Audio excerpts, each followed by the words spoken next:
नमस्कार, स्वागत है आपका संसद टीवी पर। मैं हूं मनोज वर्मा और इस खास कार्यक्रम में आपका स्वागत करता हूं। देश आज़ादी का अमृत महोत्सव मना रहा है। जाहिर सी बात है, आज़ादी के इस अमृत महोत्सव में जो 75 साल का सफ़र रहा है, संसदीय व्यवस्था से कैसा रहा, कैसे हम आगे चले, कैसे आज लोकतंत्र में लोगों की भागीदारी है, ये ऐसे सवाल हैं जिन पे आज हम इस कार्यक्रम में चर्चा करेंगे। 3 खास मेहमान मेरे साथ इस समय मौजूद हैं। पूर्व केंद्रीय मंत्री और भारतीय जनता पार्टी के वरिष्ठ सांसद प्रकाश जावड़ेकर जी हमारे साथ हैं। जावड़ेकर जी, आपका बहुत बहुत स्वागत है संसद टीवी पर। और बीएसपी के सांसद श्याम सिंह यादव जी हमारे साथ हैं। श्याम सिंह यादव जी, आपका भी बहुत बहुत स्वागत है। और कांग्रेस के वरिष्ठ सांसद, संविधान के जानकार केटीएस तुलसी जी हमारे साथ हैं। केटीएस तुलसी जी, आपका भी बहुत बहुत स्वागत है संसद टीवी पर। शुरुआत में प्रकाश जावड़ेकर जी से करूँगा। जावड़ेकर जी, देश आज़ादी का अमृत महोत्सव मना रहा है। इस सफ़र में अगर हम बात संसदीय व्यवस्था की करें, संविधान की करें, आप कैसे देखते हैं? क्योंकि 2 उदाहरण मैं दिखाना चाहूँगा, आपके सामने भी रखना चाहूँगा। एक तरफ जब देश आज़ाद हुआ था तो पाकिस्तान बना, जिसकी अवधारणा, जिसकी पहचान धर्म बना, और भारत का जो पहचान बना, इंडिया की जो पहचान बना, वो संविधान बना। आप कैसे देखते हैं? ये निश्चित है कि भारत आज भी 75 साल के बाद वाइब्रेंट डेमोक्रेसी है। अनेक देश हमने देखे हैं कि जो आज़ादी के बाद थोड़ा समय लोकतांत्रिक रहे जी, बाद में लोकतांत्रिक नहीं रहे, तो यहाँ सभी पार्टियों की सत्ता आके गई, फिर भी हम डेमोक्रेसी में रहे। एक 75 का अपवाद है कि जहाँ इमरजेंसी में लोकतंत्र के सारे अधिकार छीन लिए थे, लेकिन लोगों ने प्रयास किया। लोग बहुत समझदार होते हैं और इसलिए डेमोक्रेसी रही, यह हमारी पहली सफलता है। वो संविधान पर रही, और संविधान सभा की जो चर्चाएं हैं जी, वो जितना हम पढ़ेंगे, कितना देश के सभी नेताओं ने इकट्ठा बैठकर क्या क्या अच्छा विचार किया और किस कल्पना से ये लाया। देखो, अमेरिका जैसे देश में भी अनेक अधिकार, ब्लैक को वोटिंग का अधिकार नहीं था, 1960 में मिला जी। हमारे यहाँ पहले दिन से सबको अधिकार है वोटिंग का, और लोग 80% वोटिंग होता है। ये भी एक अजूबा लगता है लोगों को, क्योंकि विदेशों में अनेक जगह 40-45% वोटिंग होता है जी। तो ये जो है भारतीय और इतने राज्यों में इतने सत्ता बदलाव किए, लोग सत्ता को आकलन करते रहते हैं। तो मुझे लगता है लोकतंत्र की सबसे बड़ी खूबी और भारत के 75 साल के आज़ादी की यात्रा का यह सबसे बड़ा अहम पहलू है जी। और हमने व्यवस्थाएं तैयार की, और व्यवस्थाओं के साथ साथ संसद भी केवल खाना पूर्ति नहीं है। यहाँ लगातार सभी विषयों पर चर्चा होती है जी, और चर्चा अच्छी होती है, सार्थक होती है जी। हमारा एक सपना रहा कि 100 दिन चलना चाहिए। मैं जब विधायक था तब से ये बात चलती रही, लेकिन पहले भी नहीं होता था और अभी भी यहाँ ये नहीं हो रहा है जी। बाकी राज्यों में तो लगभग एक सप्ताह के 3 अधिवेशन होते हैं, तो ये जरा निश्चित एक कमी है जी। अनेक छोटे देशों में मैं गया हूँ जहाँ 200-200 दिन भी चलता है जी। सारे वर्किंग। मैं इस पहलू को आपसे समझने की और कोशिश करूंगा, क्योंकि आपने लोकतंत्र में लोगों की भागीदारी की बात की, और लोकतंत्र में अगर हमारी चुनावी व्यवस्था है उसमें लोगों की भागीदारी बड़ी है। 75 साल का जो ये सफ़र रहा है, लेकिन आपने संसद की बात की कि संसद में कामकाज होता है। श्याम सिंह यादव जी, अगर बात राजकाज की जाए तो राजकाज इसी संसद से चलता है, कानून इसी संसद में बनते हैं। संसदीय व्यवस्था को आप कैसे देखते हैं? जो सफ़र रहा है संसदीय व्यवस्था का 75 साल का, आप उसे कैसे देखते हैं? देखिए, जब देश आज़ाद हुआ तो हमने एक सेकुलर सोशलिस्ट डेमोक्रेटिक रिपब्लिक ये अपने कॉन्स्टिट्यूशन में लाए, और भारत रत्न बाबा साहब अम्बेडकर ने जो संविधान उनकी अगुवाई में बना, वो हिंदुस्तान का संविधान एक बेहतरीन संविधान है जी। तब से लेकर के आज 75 साल हुआ है, हमने बहुत तरक्की किया है। हमने एग्रीकल्चर के क्षेत्र में किया है, हमने साइंस के क्षेत्र में किया है, हमने डिफेंस के क्षेत्र में किया है, क्या हर जगह हमने बहुत तरक्की किया है। लेकिन हमारे ही कुछ पड़ोसी मुल्क हैं। मैं आपको एक ध्यान दिलाना चाहता हूँ कि चाइना भी हमसे बाद में आज़ाद हुआ, लेकिन वो हमसे आज बहुत ज़्यादा, इसमें तो कोई दो राय नहीं है कि वो हमसे बहुत ज़्यादा तरक्की किया है। तो हम लोगों को ये सोचना पड़ेगा कि हमारे में क्या खामियां हैं, जिसको कि हम दूर करके, और सभी लोग, सत्ता पक्ष के लोग, विपक्ष के लोग, सभी मिल करके आगे बढ़ें, उनको दूर करके, और देश की तरक्की में सभी लोग हाथ बटाएं।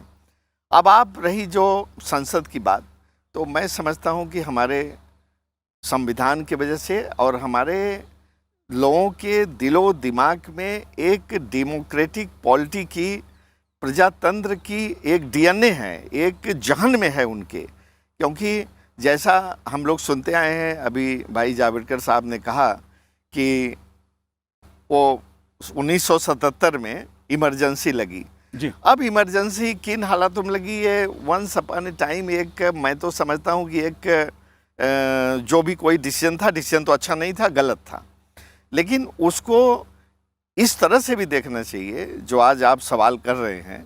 तो उसके बावजूद भी हमारी प्रजातंत्र की जड़ें हिली नहीं जी, उससे ज़्यादा मजबूत हुई जी। और आज के इस माहौल में ज़रूरत है सबको मिलजुल कर काम करने की।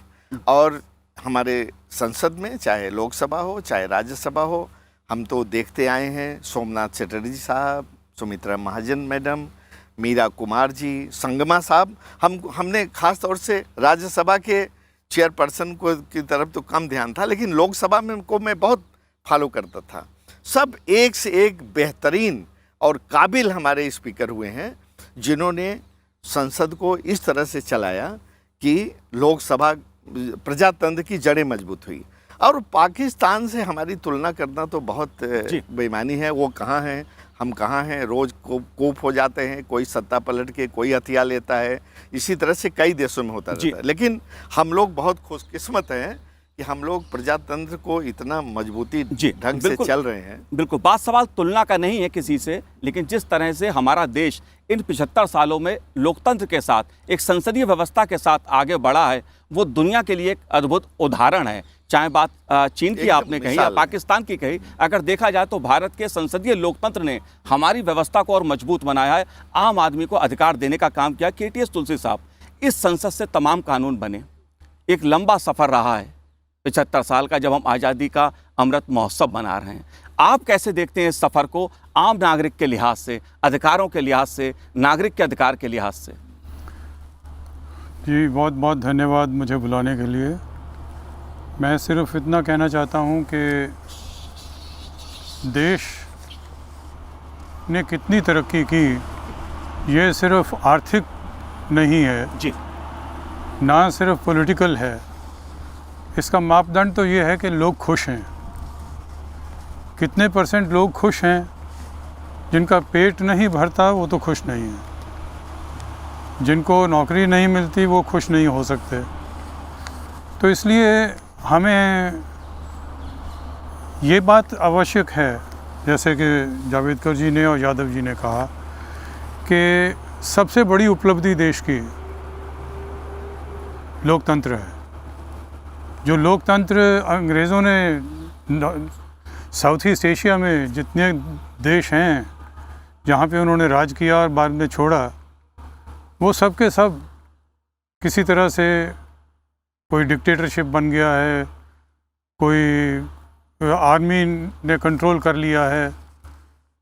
तो सिर्फ आर्थिक मापदंड नहीं हो सकता, लोगों की खुशी किस बात में, जहाँ बेधड़क बिना किसी जुर्म के आम सड़क के ऊपर जा सकें और पेट भर सकें, ये बात तो कम से कम ज़रूरी है। मगर मैं ये समझता हूँ कि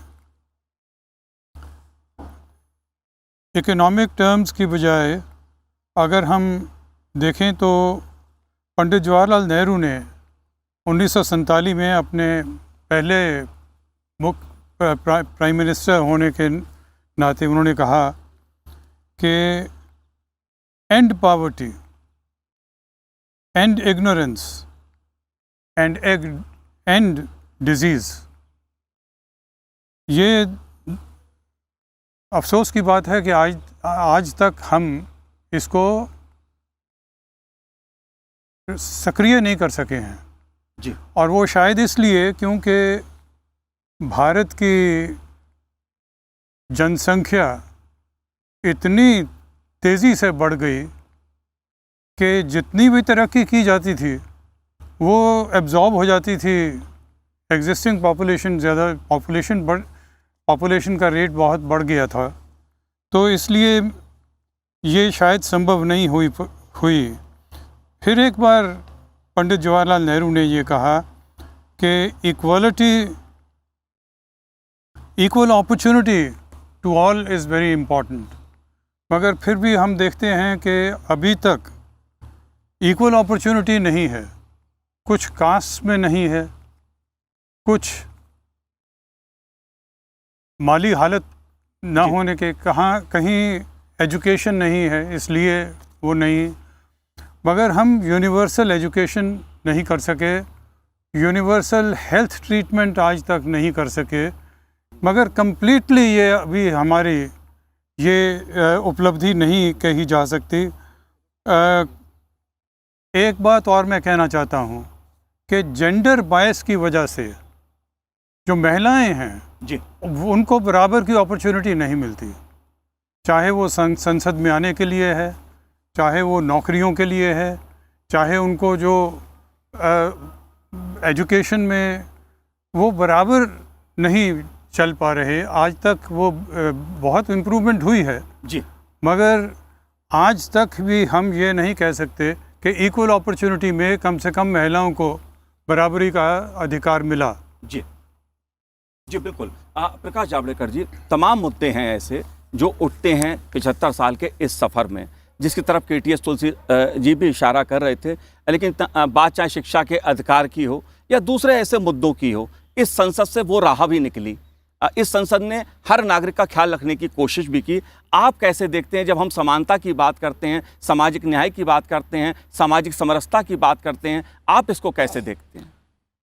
मैं तो मानता हूँ कि हमने 75 साल में बहुत अच्छी तरक्की की है। हाँ, जितना चाहिए था और जैसे चाहिए था वैसे हुआ या वही उतनी हुई कि नहीं, इस पर अलग अलग राय हो सकती है। लेकिन जहाँ शिक्षा कुछ चंद शहरों में थी, वो आज 1 किलोमीटर के दायरे में स्कूलें बन गई। आज साक्षरता का रेट 80% से ज़्यादा हो गया। फिर हमारी 12 साल का हमारा जनरल एजुकेशन का लेवल जो 5वीं तक था वो आज 12वीं तक एवरेज हो गया। 12 साल का स्कूलिंग हर एक का होता है कम से कम। तो ये जो होता गया तो ये तरक्की है। स्वास्थ्य में भी आज मोदी जी सरकार ने आयुष्मान योजना लाई, 50 करोड़ लोगों को, और उसमें 4 करोड़ लोगों को मिला कैशलेस ट्रीटमेंट। तो ये एक बड़ी पहल है। उससे ज़्यादा आखिर ये काम केवल एक सरकार नहीं करती, और इसलिए आपने सुना होगा प्रधानमंत्री जी ने बार बार कहा है कि ये आज़ादी के बाद जितने भी सरकारें आई हर एक ने कुछ किया, जितने भी प्रधानमंत्री हुए हर एक का कंट्रीब्यूशन है। और इसलिए ये जो भारत की विजन क्या है, मुझे कोई पूछेगा लोकतंत्र क्या है, तो मोदी जी ने सभी प्रधानमंत्रियों का जो म्यूजियम बनाया है, ऐसा बहुत कम देशों में होगा, नहीं हुआ है ज़्यादा। क्योंकि यहाँ प्रधानमंत्री हर एक को कंट्रीब्यूशन है, ये दिल में रखे बिना इस तरह का काम नहीं हो सकता। तो मैं मानता हूँ लोकतंत्र का एक मुद्दा आया कि हमारे यहाँ लोगों के जहन में है, ऐसा श्याम जी ने कहा, सही है। क्योंकि भारत में गणतंत्र बहुत पहले से था, हजारों साल की परंपरा हमारी है। जी और जो भी जितने राज्य थे उस सब में कम अधिक मात्रा में गणतंत्र के सभी प्रकार हमने देखे हैं। जी तो ये भारत के इतिहास का हिस्सा है। जी प्रकाश जी, एक बड़ा मुद्दा रहा है। अगर बात संसद की कार्रवाई की मैं करूं तो उसमें भी कई बार बिल लंबे समय तक अटक जाते हैं। संसदीय कमेटियों की बात है, वो कितनी मुखर हैं, कितनी गतिशील हैं, उसका भी हमारे यहाँ कहीं ना कहीं संसदीय व्यवस्था पर असर पड़ता है। आप कैसे देखते हैं उसको? देखिए, जो अलग अलग विभागों की संसदीय कमेटियां बनाई गई हैं, मेरा ये ख्याल है, मैं महसूस करता हूं कि वो अपना काम बहुत मेहनत से बहुत अच्छी तरह से करते हैं। और बिल जल्दी पास होना चाहिए। जल्दी का मतलब ये नहीं है कि मतलब आज बिल इंट्रोड्यूस करें और कुछ घंटे में उसको बहस करके पूरा समय दिया जाना चाहिए। और जो भी बिल पास करें, पहले जनता में उसको क्या क्या चेंजेस ला रहे हैं, वो जितने स्टेक होल्डर्स हैं सबकी राय ली जानी चाहिए। तो यहाँ थोड़ा सा मैं डिफ़र करता हूँ कि बिल जल्दी पास होना चाहिए। जल्दी का मतलब ऐसा नहीं कि खाना बनाना है आज, मतलब बिल को एक पर्याप्त समय दिया जाना चाहिए, क्योंकि बिल एक महत्वपूर्ण चीज़ होती है। और दूसरी चीज़, जो भी सत्ताधारी पक्ष है उसको केवल अपने मेजॉरिटियन उस पर मेजॉरिटी के बल पर, संख्या के आधार पर, अगर वो चाहे कि हम जल्दी से जल्दी जो कुछ भी चाहते हैं वो पास करा लें, तो वो उचित नहीं जी। और हमने देखा उसको अपोजिशन संसद की में भी हर राय बिल पे लेकर घंटों के, चर्चा होती है। हाँ, रात में आप लोग बैठ के चर्चा करते अपोजिशन हैं। की राय भी जी। लेकर के सबको साथ लेकर के चलना चाहिए। देखिए, थोड़ा सा आज के समय में मैं ये महसूस करता हूँ कि आज हर चीज़ में बहुत जल्दीबाजी की जाती है। बिल एक महत्वपूर्ण चीज़ है, इसको बहुत सोच समझ के और सभी स्टेक होल्डर से राय बात लेकर के आगे बढ़ना जी चाहिए। बिल्कुल। केटी तुलसी जी, बात है लोगों की भागीदारी की। जब हम लोकतंत्र की बात करते हैं, इस 75 साल के सफ़र में, आज़ादी के इस अमृत महोत्सव में, अगर हम देखते हैं, बात चाहे बिल की हो, किसी विधेयक की बिल हो, सदन में चर्चा की हो, आम आदमी के मुद्दे की हो, इस संसद में, इस संसद की आवाज़ में आम आदमी की जो भागीदारी है, उसको आप कैसे देखते हैं? आम आदमी बहुत ज़्यादा परसेंटेज ऐसी है जो लिटरेट नहीं है, तो वो भी कुछ समझते हैं मगर एक्टिव पार्टिसिपेशन संभव नहीं होती। तो मैं ये समझता हूँ कि जब भारतीय अपने आप को हैप्पी कंट्री में रह रहे सोचेंगे, तब असली बदलाव समझा जाएगा कि आ गया। लोग खुश रहें, लोग मेहनत करें और देश के लिए जान दें। जी जी बिल्कुल। आप कैसे देखते हैं जब हम लोकतंत्र में भागीदारी की बात करते हैं आम लोगों की दृष्टि से, और जो हमारी संसदीय व्यवस्था रही है, इतनी लंबी व्यवस्था, उसका मूल आधार क्या देखते हैं आप? क्योंकि सत्ता यहाँ किसी की बनती है, विपक्ष भी कभी सत्ता में आता है, इस तरह की राजनीति भी हमें देखने को मिलती है। जैसा मैंने कहा कि लोकतंत्र में चुनाव के द्वारा सरकार चुनने में 80% जनता अगर जहां वोटिंग करती हो, इससे ज़्यादा बड़ी भागीदारी नहीं हो सकती। लेकिन अगर सरकार गलत चले तो उसके खिलाफ आंदोलन भी होते हैं और बहुत बार उसका परिणाम भी हुआ है। और एक बात मैं कहना चाहता हूँ कि पढ़ा लिखा भी, अभी तो पढ़े, मैंने कहा साक्षरता 80% हो गया है, लेकिन जो आज कम भी पढ़ा लिखा हो या पहले पढ़ा नहीं था, तो भी उसका एक रोबस्ट कॉमन सेंस होता है। और नानी पालखीवाला जी हमेशा कहते थे, in our country robust common sense is more effective than educated in capacity. तो ये जो है कि एक आम आदमी का उसका वाइजनेस, उसकी समझदारी, ये बहुत काम करती है। उसके आधार पे परसेप्शन वो बनाता है और उसके आधार पे सरकार सिलेक्ट करता है। तो ये दूसरा एक, जैसे मुझे बताना है कि संसद में सबसे अच्छा क्या हुआ, तो जब पार्लियामेंट्री स्टैंडिंग कमिटीज आई जी, that's a really good step. यहाँ प्रेस वाले होते हैं, यहाँ कैमरे होते हैं, तो यहाँ कॉन्स्टिट्यूंसी को ध्यान में लेकर और लोग क्या देख रहे हैं ये देखकर लोग बोलते हैं, तो शोर शराबा होता है।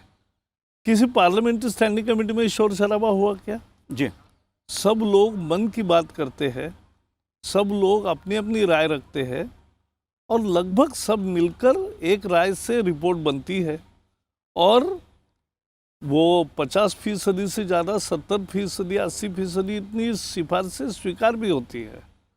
तो the best innovation in parliamentary democracy is parliamentary standing committees of various ministries. तो ये मुझे लगता है कि भारत के लोकतंत्र को सार्थक बनाता है। अभी अमेरिकन सीनेट के या बाकी कमिटीज़ में तो प्रेस वाले आते हैं, वो यहाँ अभी प्रयोग शुरू करने जैसी स्थिति नहीं है, क्योंकि फिर लोग वही राजनीतिक स्टैंड लेके बोलते रहेंगे। जी। तो आज जो चल रहा है वो ठीक है। टी तुलसी साहब, जब हम संसदीय व्यवस्था की बात करते हैं, जाहिर सी बात है कि जो हमारे लोकतंत्र के 4 स्तंभ हैं उसमें न्यायपालिका भी आती है, न्याय की बात भी आती है, कानून बन जाते हैं संसद से, लेकिन बात न्यायपालिका की भी आती है। शिक्षा की बात आपने प्रकाश जावड़ेकर जी की, आज़ादी के समय करीब 18% के आसपास शिक्षा हमारी जो दर थी, साक्षरता दर थी, उसके आसपास थी। आज 80% है, जो ये बताता है देश ने शिक्षा के क्षेत्र में कितनी तरक्की की है। लेकिन सवाल न्यायपालिका का है, आप इसे कैसे देखते हैं?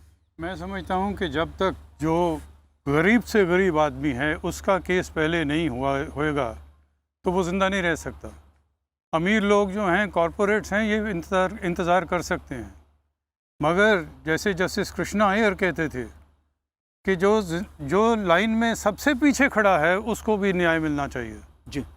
अगर न्याय देने में 5 साल लग जाएं, 10 साल लग जाएं, कुछ ऐसे केस हैं जिसमें 10 से भी ज़्यादा 15-20 साल लग जाते हैं, वो न्याय उसको कह ही नहीं सकते। न्याय वो है जो जिस वक़्त ज़रूरत है किसी को, उस वक़्त उसकी आह का इंतज़ाम करे कोई। तो ये जो न्यायपालिका को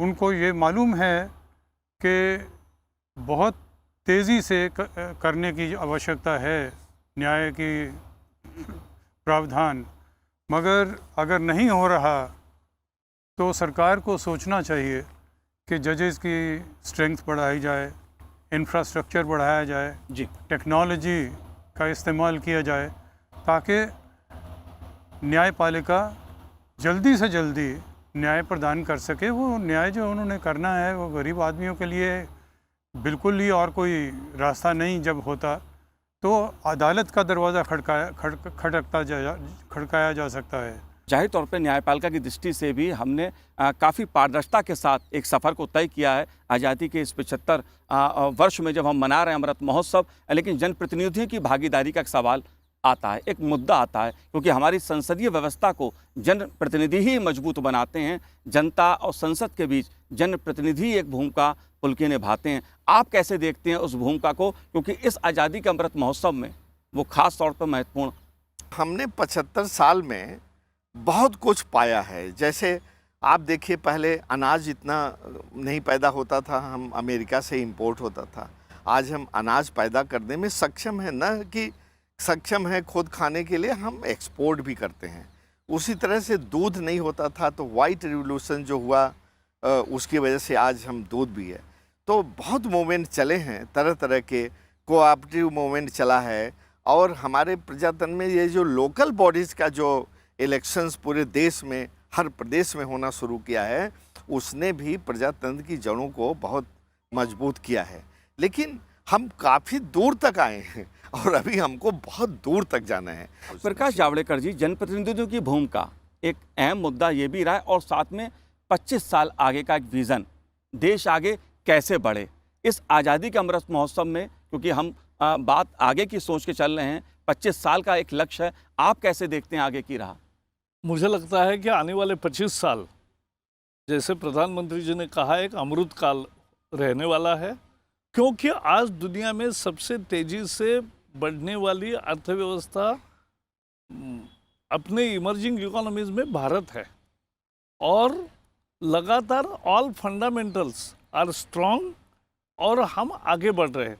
तो इसका मतलब है कि अगर ठीक तरीके से हम चलाते हैं तो ये अर्थव्यवस्था आज 6 नंबर की है, वो 3 नंबर की भी हो सकती है। और वो होने से हर एक की आय बढ़ती है, हर एक की समृद्धि बढ़ती है, हर एक को शिक्षा, स्वास्थ्य और बाकी सुविधाएं, इंफ्रास्ट्रक्चर सब अच्छा मिलने लगता है। आखिर सरकार के पास भी तो पैसे चाहिए, तभी तो होता है। तो इसलिए अर्थव्यवस्था का विकास यही रोजगार की गारंटी है, यही देश के तरक्की की गारंटी है। और वो होगा, और हम 5 ट्रिलियन का कहा है वो भी होगा, लेकिन दुनिया की तीसरी विश्व स्तर की अर्थव्यवस्था हम बनेंगे। मुझे लगता है यही भारत की विजन है। और जब हम 100 साल मनाएंगे 2047 में, तो लोगों का सहभाग से ही वो अच्छा होता है। और आज जिस तरह का जुनून हर घर तिरंगा अभियान में पूरे देश भर में मिल रहा है, वो बहुत देखने लायक है। और हम देखेंगे 11 से 15 तारीख तक सब लोग अपने अपने घरों पर तिरंगा फहराएंगे।